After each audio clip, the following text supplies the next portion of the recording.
When I lost my job and found myself desperate for work, I never imagined that salvation would come in the form of a dimly lit gas station off a desolate highway.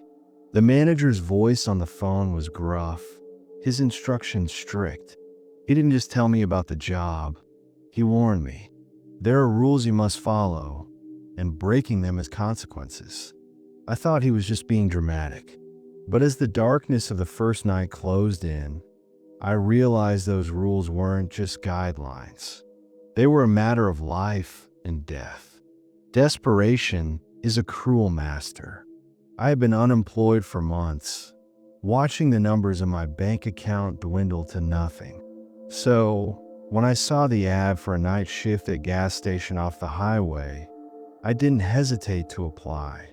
It didn't matter that the place was in the middle of nowhere, surrounded by thick woods and a seemingly endless stretch of deserted road. I needed money, and this was my only option. The manager, a grizzled old man named Harris, hired me over the phone. No interview, no background check, just a few questions to make sure I wasn't a felon or a junkie. Show up by 9 p.m. sharp, he grumbled, and remember the rules I give you. They're important. I arrived a few minutes early, the neon sign of the station flickering erratically, casting an eerie green glow over the gravel parking lot. The building itself was a squat, weathered structure, its windows smudged with dirt, and the metal door creaked as I pushed it open. Harris was waiting behind the counter, his face a patchwork of wrinkles and scars, eyes hidden beneath a greasy baseball cap. He didn't bother with pleasantries. Instead, he slid a sheet of paper across the counter toward me.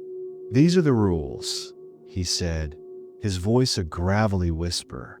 "Memorize them. Live by them." The paper was stained with coffee and oil, but the list of rules was clear. 1. Lock the door at 10 p.m. sharp. Don't open it for anyone, no matter what you hear.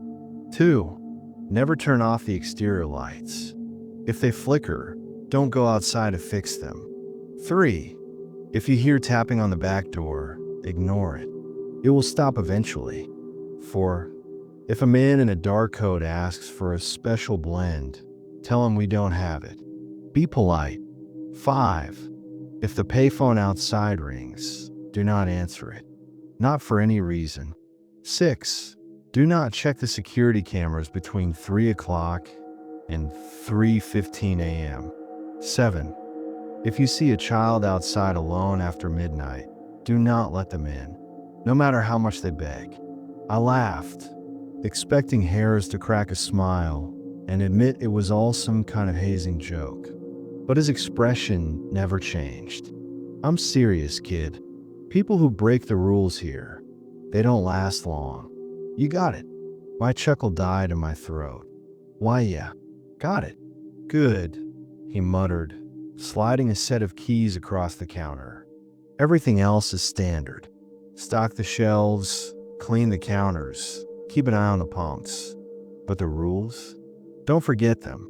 Harris left just before 9:30 p.m., his rusty old pickup vanishing into the darkness, leaving me alone in the dimly lit station. The clock on the wall seemed to tick louder in the empty silence. I went about my tasks, sweeping the floor and organizing the candy rack, trying to shake off the eerie feeling that clung to me like a cold mist. At 10 p.m. sharp, I locked the door as instructed. I glanced at the exterior lights, their pale glow barely pushing back the shadows of the forest beyond. Everything was quiet, too quiet. The first hour passed without incident. I started to relax, telling myself that Harris was just trying to scare me. But at 11:15 p.m., the lights outside flickered, just for a moment. My heart skipped a beat. I remember the rule: never go outside to fix them. I stayed put, staring at the glass door, half expecting something to lunge out of the darkness. But nothing came. The lights stabilized. I let out a shaky breath. Midnight came, and with it, a gentle mist rolled across the parking lot, swirling beneath the flickering lights. The fog seemed to thicken, pressing against the glass, obscuring everything beyond the door. I forced myself to focus on the mundane tasks, but my eyes kept drifting to the mist-shrouded darkness outside. Then, just past 12:30 a.m., the tapping started. A soft, rhythmic tap-tap-tap against the back door. I froze. The sound was too light for a knock, too deliberate for something falling. It was like someone was gently rapping their fingers on the metal door. Ignore it. It will stop eventually. I gripped the counter, staring at the clock, watching the seconds crawl by. But the tapping didn't stop. It grew louder, more frantic. Sweat prickled on my forehead. I tried to distract myself, restocking the cigarette display, but my eyes kept darting to the back of the store. It was nearly 1 a.m. when the tapping finally ceased, the sudden silence almost more unnerving than the sound itself. I tried to laugh it off, telling myself it was just the wind. But deep down, I didn't believe it. At 1:30 a.m., the bell above the door chimed, a blast of cold air rushing in. My heart leapt into my throat. I had locked that door. It should have been impossible for anyone to get in. Standing in the entrance was a man in a dark coat, his face shadowed by a wide-brimmed hat. He moved silently to the counter, his presence somehow wrong, as if he didn't quite belong in the room. He leaned forward, his voice a rasping whisper. "Do you have a special blend?" My mouth went dry. "And no, sir. We don't have that." He stared at me, his face a dark void beneath the hat's brim. For a terrible moment, I thought he would insist, or worse, demand I find it. But instead, he simply turned and walked out, the bell chiming again as the door swung shut. I rushed to the door, yanked the handle. It was locked just as I had left it. I stumbled back, my heart racing. I had followed the rule, but then, why did it feel like I had barely survived something? I glanced at the clock, 2 a.m. Another 4 hours to go. The mist outside seemed to press against the glass like a living thing. The payphone began to ring, and I realized, with a sickening twist in my gut, that this was just the beginning. The payphone outside kept ringing.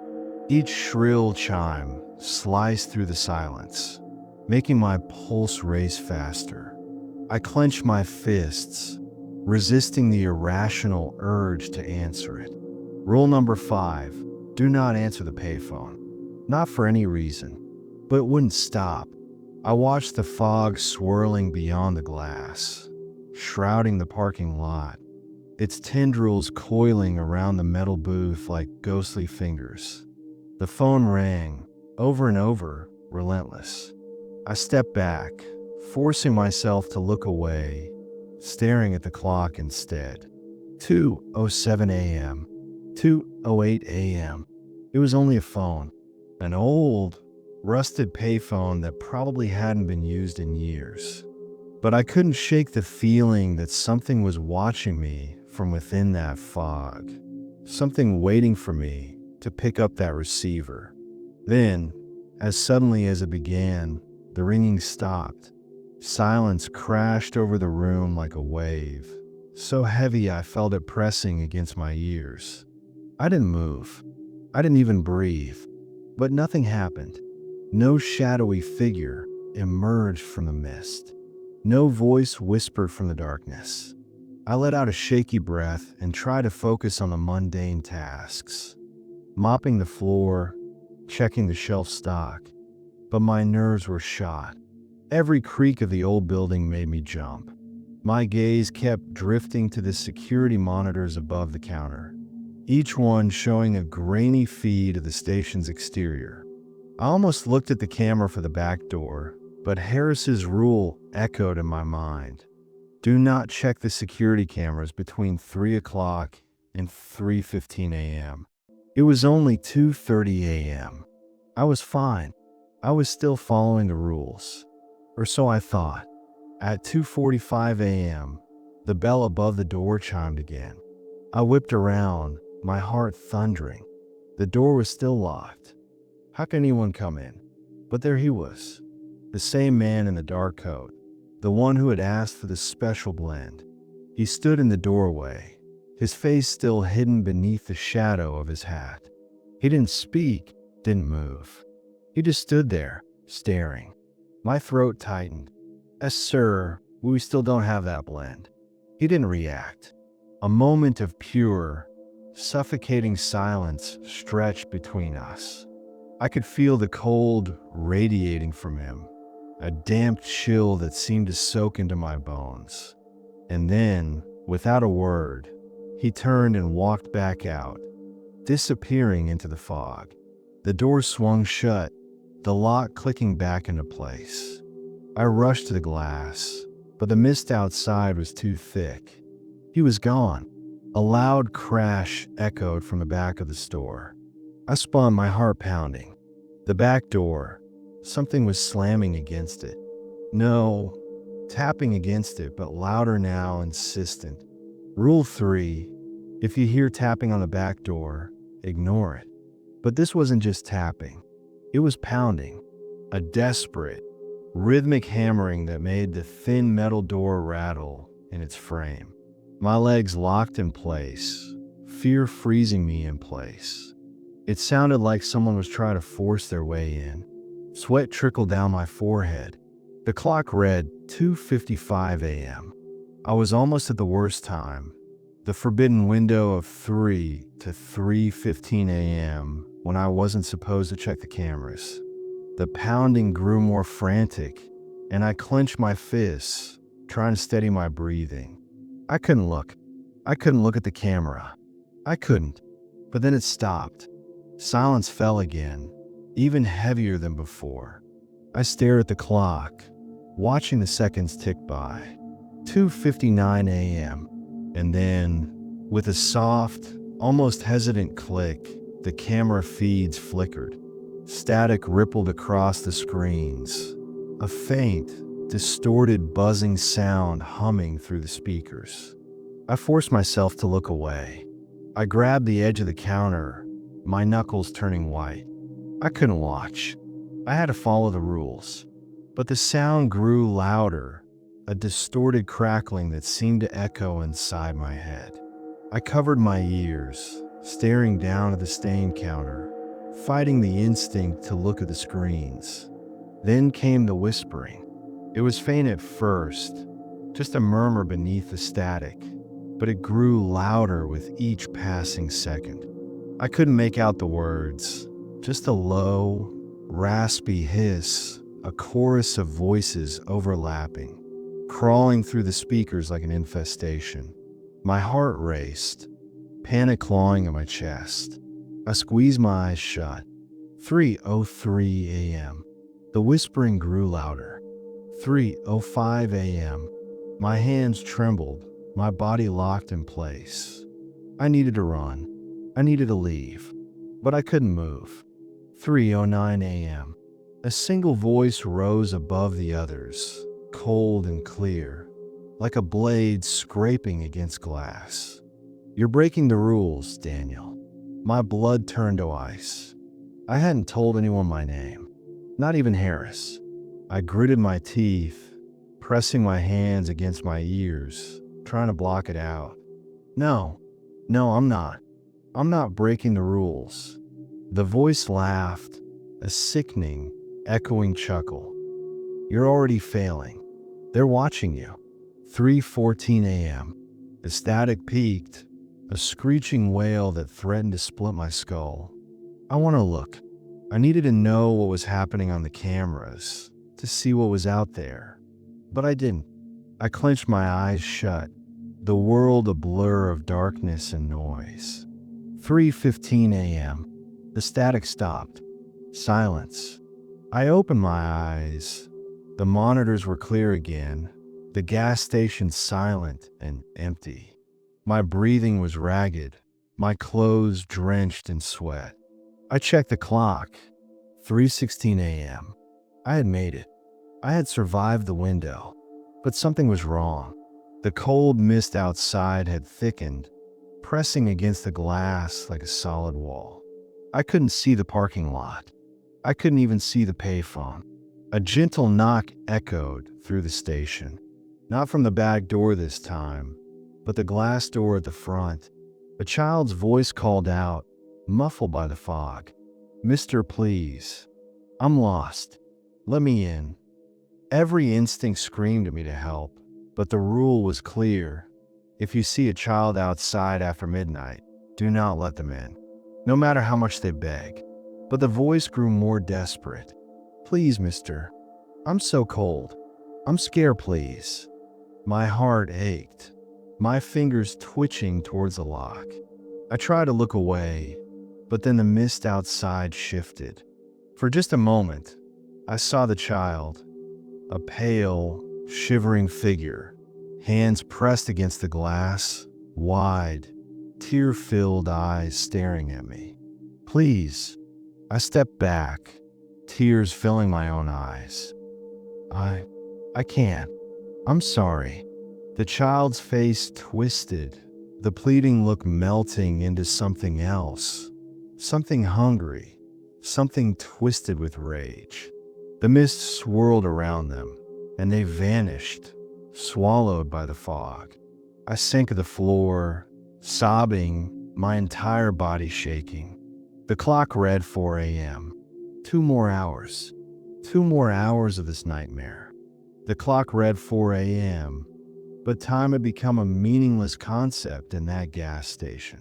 Every minute stretched like hours, the cold sweat on my skin never drying, the darkness outside pressing closer with each passing second.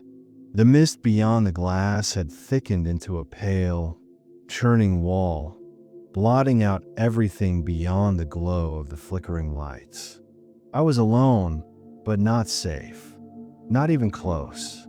I tried to keep busy, wiping down the counter with shaky hands, straightening the already perfect rows of candy, counting the cigarette packs over and over. But every creak of the old building made me jump.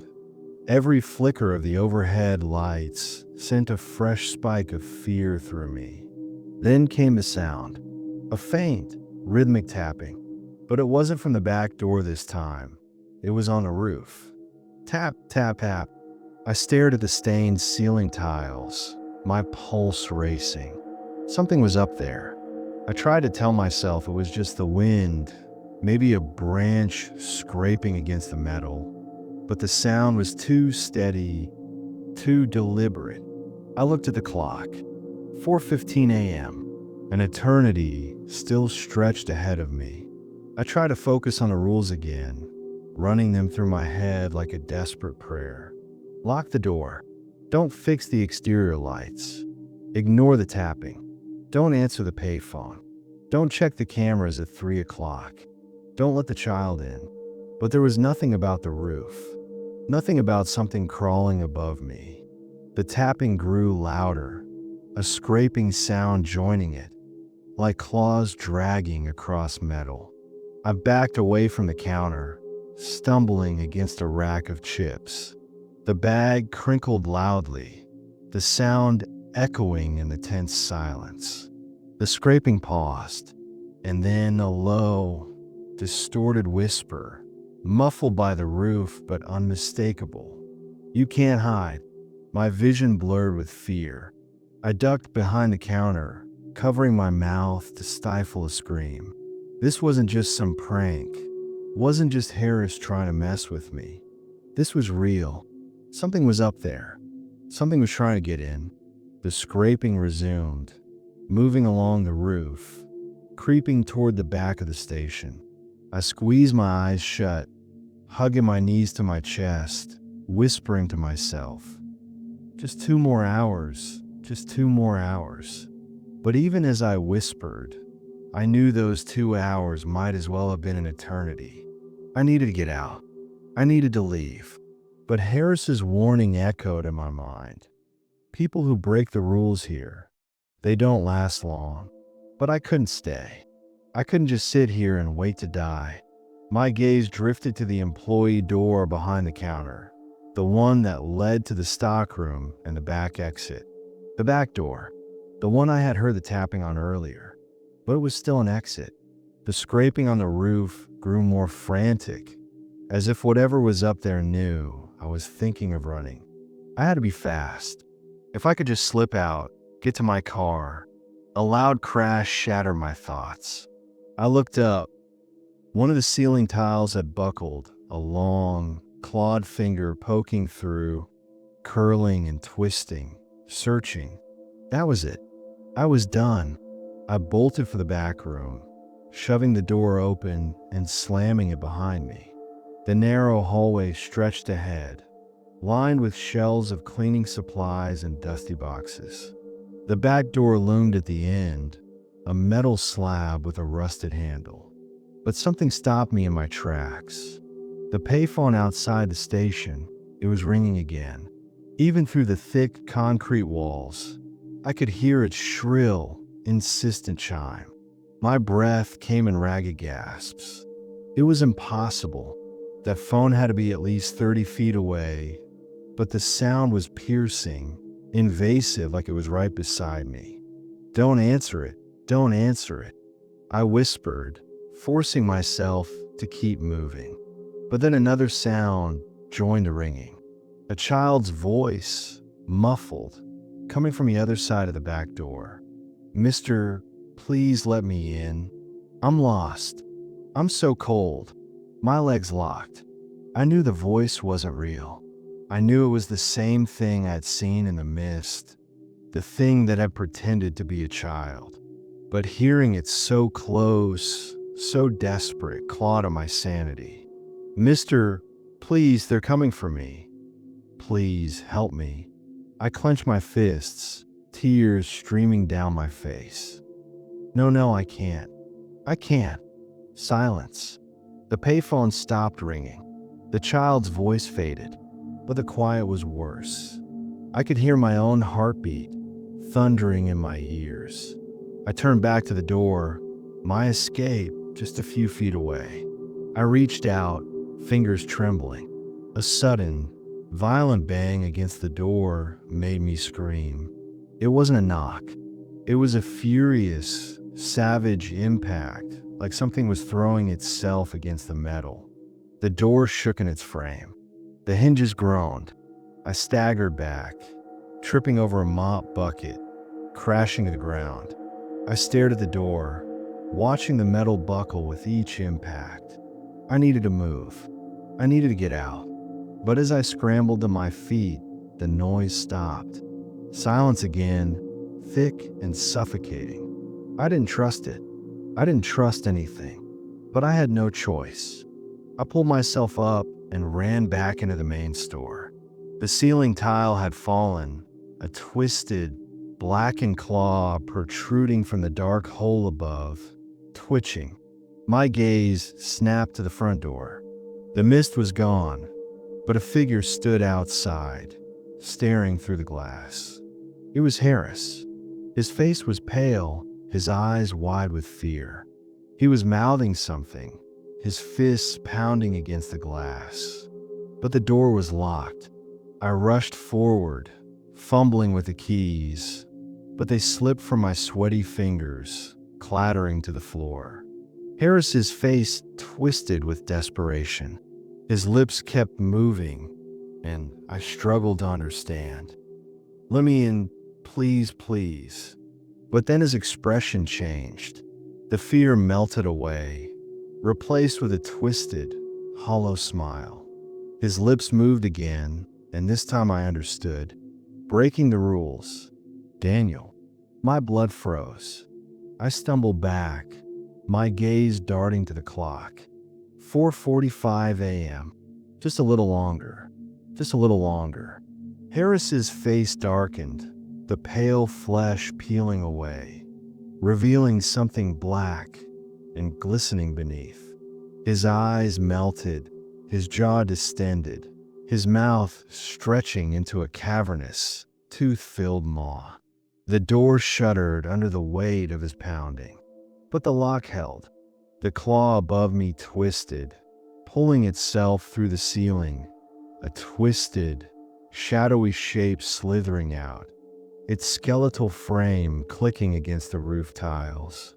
I was trapped. 5 a.m. A single hour left. One more hour. I crawled behind the counter, curling up, hugging my knees, rocking back and forth. The walls creaked. The clawed creature on the ceiling whispered my name, over and over. And then I heard a voice. A familiar, grizzled voice crackling through the ancient radio beneath the counter. "Daniel, you there, kid? You listening? This is Harris, the real one. If you can hear me, you're not alone. Don't give in. The rules are all you have. Survive until dawn, and I'll explain everything." The creature above screeched. The pounding on the door grew louder. But something changed inside me. I wasn't alone. Harris was still out there, somehow. I just had to survive. One more hour. One more hour of hell. The radio crackled beneath the counter. Harris's voice a faint, static-ridden whisper. "Daniel, listen to me, kid. You have to hold on. Don't look at them. Don't listen to them. They feed on fear. The rules keep you safe because they limit how much they can touch you. But they're getting desperate. Desperate. That was one word for it." The clawed creature on the ceiling was tearing at the remaining tiles, its skeletal form twisting and bending, inhumanly long limbs scraping against the beams. The pounding at the door hadn't stopped either. The distorted mockery of Harris's face pressed against the glass, its hollow eyes bleeding black ichor, its mouth stretching wider with each thunderous impact. The store felt smaller, the walls closing in around me. I hugged the radio like a lifeline, listening to Harris's voice. "They're not just here, Daniel. They're the reason this place has rules. They're older than the station, older than the road. They're things that slip through the cracks of our world. They wear faces, whisper lies, but they can't hurt you if you don't break the rules." I forced myself to breathe, counting each shaky exhale. The claw above me snapped and twisted, a guttural, wet growl seeping through the ceiling. But I didn't break the rules. I whispered, even though it felt like a lie. I felt the guilt gnawing at me, the weight of every mistake, every terrified glance. "You almost did," Harris's voice whispered. "But almost isn't enough for them. Stay calm. Just stay calm, and they can't touch you." Calm, as if that was possible. But I tried. I gripped the counter edge, staring at the flickering overhead lights, forcing myself to focus on something other than the clawed shadow, other than the twisted face pounding on the glass. The claw paused, its bony fingers twitching. The face of the door grinned wider, its jaw stretching open with a sickening crack, a tongue like a twisted serpent slithering out, smearing black bile against the glass. "They want you to panic," Harris continued, "to make a mistake. But you got the rules. Follow them. Trust them." I glanced at the clock. 5:10 a.m. The seconds crawled by like centuries. But Harris was right. The rules were my only hope. I had to remember them, hold on to them like a shield. The first rule: lock the door at 10 p.m. sharp. Don't open it for anyone. That door was locked. Even the thing pretending to be Harris couldn't break through. Never turn off the exterior lights. If they flicker, don't go outside to fix them. They were still on. Flickering but on. Ignore the tapping on the back door. It will stop eventually. It had, but I could still hear it scratching in the back of my mind. If a man in a dark coat asks for a special blend, tell him you don't have it. I had, but he had come back. And now I wondered, what would have happened if I hadn't refused? Don't answer the payphone. Not for any reason. It had stopped ringing. For now. Don't check the cameras between 3 o'clock and 3:15 a.m. I hadn't, but I had heard them whispering my name. If you see a child outside after midnight, don't let them in, no matter how much they beg. The thing pretending to be a child had vanished, but its voice still echoed in my ears. I repeated them over and over, grounding myself, forcing the panic back. 5:20 a.m. The creature on the ceiling let out a screech, its skeletal frame twisting, its claws scratching frantically, desperately. The thing at the door slammed itself against the glass harder, the entire frame shuddering. But it didn't break. I didn't look at them. I kept my eyes on the clock on the radio. Harris, Harris, please tell me you're coming. Tell me this ends. Silence. Just the crackle of static. And then a different voice. Cold. Familiar. You broke the rules, Daniel. It was the voice from the security cameras. The one that had whispered to me at 3 a.m. You're ours now. No, I didn't. You think the rules will save you? The voice was mocking, its tone shifting, twisting. The rules are a game, a trick. They only delay the inevitable. The claw on the ceiling punched through a long, bony arm stretching downward, the black mist dripping from its form, seeping into the tiles. I grabbed the radio, clutching it so tightly I thought I might crush it. Harris, please. They're lying to you. Harris's voice cut through the static. They hate the rules because it keeps them out, but they can't touch you unless you break them. You're safe, Daniel. You're still safe. Safe. I screamed, ducking beneath the counter as the claw scraped against the floor, dragging itself closer. How is this safe? You're still alive. That's how. 5:30 a.m. The claw twisted, the shadow spreading across the floor, writhing like a mass of worms. I squeezed my eyes shut, clutching the radio, whispering the rules to myself. Lock the door. Don't fix the lights. Ignore the tapping. The pounding on the glass stopped suddenly. Silence. I looked up, and the thing pretending to be Harris was gone. But the mist outside was gone too. The parking lot was clear, the pale light of dawn just barely piercing the sky. The claw twitched, letting out a horrible, shuddering wail, then melted into a puddle of inky blackness, seeping into the tiles. The ceiling above me was whole again, the twisted, skeletal arm gone. The radio buzzed with static. Daniel, you still there? Yes, I whispered, barely believing it. Hold on, kid. I'm almost there. Don't do anything. Just wait. I crawled out from under the counter, the horrible tension in the air thinning, the oppressive darkness fading with the morning light. I stood, staring at the front door. I didn't dare unlock it, but I could see the rising sun spilling over the treetops beyond the highway. 5:45 a.m., 15 minutes. The gas station felt wrong, like the air was too thick, too heavy. But I could breathe. I wasn't alone. Harris was coming. He was real. The radio crackled again. Daniel, listen to me. There's one more thing you need to know. The rules, they were made to keep them out. But they're learning. They're changing. Static drowned him out. I slammed the radio against the counter. Harris. Silence. I stared at the clock. 5:50 a.m., 10 more minutes. A new sound broke the silence. Slow, deliberate footsteps outside the door. A figure stepped into view, tall, shrouded in a dark coat, its face hidden beneath a wide-brimmed hat. The man who had asked for the special blend. His head slowly turned, his featureless face staring through the glass, his hand reaching out to tap against the door. Daniel. His voice whispered, clear even through the glass. Are you sure you followed the rules?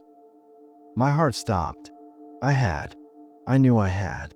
But as his empty, shadowed face loomed closer, doubt clawed at me. Had I missed something? Had I forgotten a rule? Was there a rule I never knew about?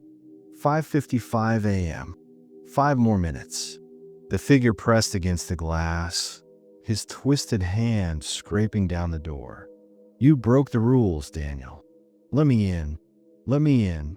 I turned away, sinking behind the counter, covering my ears, whispering to myself, just 5 more minutes. 5 more minutes of hell. 5:55 a.m.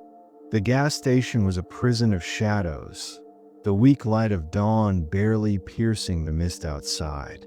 The figure in the dark coat stood at the door, its empty, shadowed face pressed against the glass. His voice was a faint, distorted whisper that seeped through the walls. You broke the rules, Daniel. Let me in, let me in. I pressed my hands against my ears, curling up beneath the counter. Harris's voice on the radio had gone silent. My heart pounded like a war drum, my thoughts spiraling. Had I broken the rules? Had I missed something? Was this all a trap? The figure's whispers grew louder, clawing at my sanity. I stared at the clock. 5:56 a.m. 4 minutes. Just 4 more minutes. The air grew thick, heavy with a rotten stench. My lungs struggled to pull in each breath. My mind raced, desperate for anything that made sense. The rules. They were supposed to keep me safe, but they felt like a cruel joke now. A false sense of security while something hunted me. I heard the scratching again, this time from the ceiling, the floor, the walls. A chorus of claws, a maddening symphony that surrounded me. You can't hide, Daniel.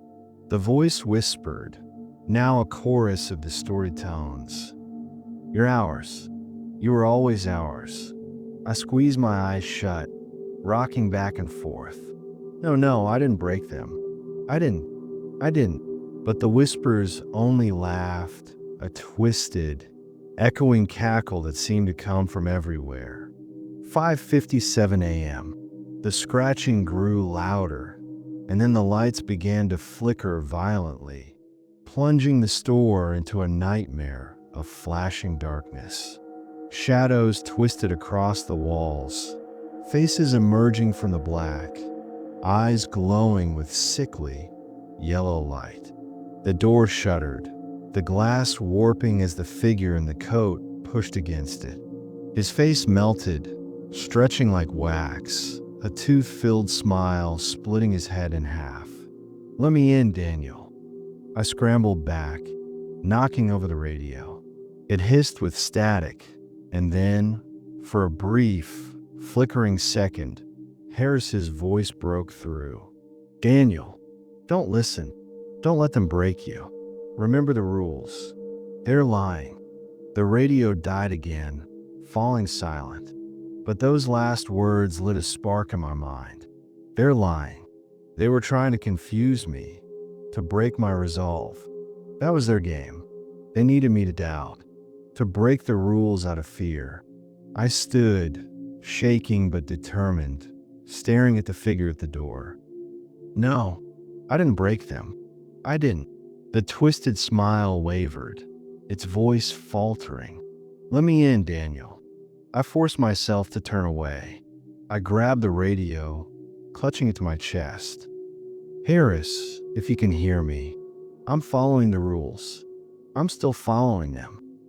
The scratching continued, the lights flickering faster, the air thickening with a suffocating darkness.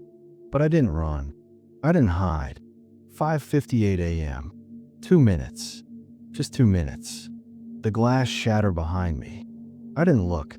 I couldn't look. Footsteps echoed across the store, wet, slithering steps that squelched against the tiles. "You're ours, Daniel." The voice whispered, right behind me. "You're already dead." "No," I whispered, clutching the radio. "I'm not. You can't touch me." The darkness surged, shadows wrapping around me. Icy claws brushing against my skin. But they didn't grip. They didn't tear. I kept my eyes shut, kept repeating the rules, kept breathing. 5:59 a.m. 1 minute. The shadows screamed, a deafening wail that shook the walls. The clawed creature from the ceiling dropped beside me, its twisted, skeletal form lunging forward, but it passed through me like mist. The voices grew frantic, a cacophony of rage and despair. "You can't escape. You can't escape." But I smiled. My fear melted, replaced by something else, defiance. "You can't hurt me," I whispered. I didn't break the rules. The darkness recoiled, the shadows twisting violently, clawing at the air. The store seemed to warp, the shelves stretching, the ceiling melting, the floor cracking beneath me. But I stood still. I didn't run. 6 a.m. Light exploded through the windows, golden and warm, flooding the store. The darkness shattered. The twisted faces melted away. The air cleared. I opened my eyes, and the gas station was just a gas station. The flickering lights were steady. The mist was gone. Silence. A gentle breeze whispered through the crack in the front door. The parking lot stretched out, the sky a pale, clear blue. I stumbled forward, my legs weak, my breaths coming in ragged gasps. I was alive. I had made it. I survived. And then, headlights swept across the parking lot. A battered old pickup truck pulled up, and the door flew open. Harris stepped out, his grizzled face pale and tense, his eyes scanning the building. "Daniel," he shouted, rushing inside. He stopped just short of me, his eyes wide. You made it. You actually made it." I let out a laugh, a broken, trembling sound. "Yeah, I did." Harris grabbed my shoulder, steadying me. "I tried to warn you, kid. I tried to reach you. The radio's all I had." "It's real, Harris. All of it. It's real." He nodded grimly. "Yeah, they've been here longer than this place. The rules keep them out, but they're always trying to bend them, to find a way around. But why? Why did you leave me here alone?" "I didn't have a choice. They don't just haunt this station. They're everywhere on this stretch of highway. Places like this are markers, thin spots where they bleed through." My mind raced, the horrors I'd survived still clawing at my thoughts. So what now? Do I just keep working here? Keep following the rules? Harris looked away, guilt in his eyes. "If you want. You're not trapped, Daniel. Not yet. You can leave, but they'll remember you." I stared at the warm, golden sunlight streaming through the windows, feeling its heat on my skin. I could leave. I could never look back. But those shadows, those voices, they would never forget me. "Why do you stay, Harris?" I asked, my voice a whisper. He sighed, leaning against the counter. "Because someone has to. If we leave this place unguarded, they'll spread. The rules, they keep them contained." Barely. A heavy silence settled between us. But then he forced a grin, clapping me on the shoulder. "But you're a survivor, kid. I'll give you that. Most don't make it through their first night." I almost laughed, the absurdity of it all crashing down on me. So, I just clock out and go home, like nothing happened. Harris's smile faded. "Nothing ever goes back to normal, Daniel. Not after you've seen them. But you can learn. You can fight them." I nodded slowly, staring at the sunlight, feeling a flicker of hope beneath the fear. But as I stepped outside, the warm breeze on my face, I couldn't shake the feeling that something was watching me, that those shadows were still there, hiding just beyond the trees, waiting. And I knew, deep down, that I hadn't escaped. Not really. I had survived, but the road stretched on forever. And somewhere out there, the darkness was waiting,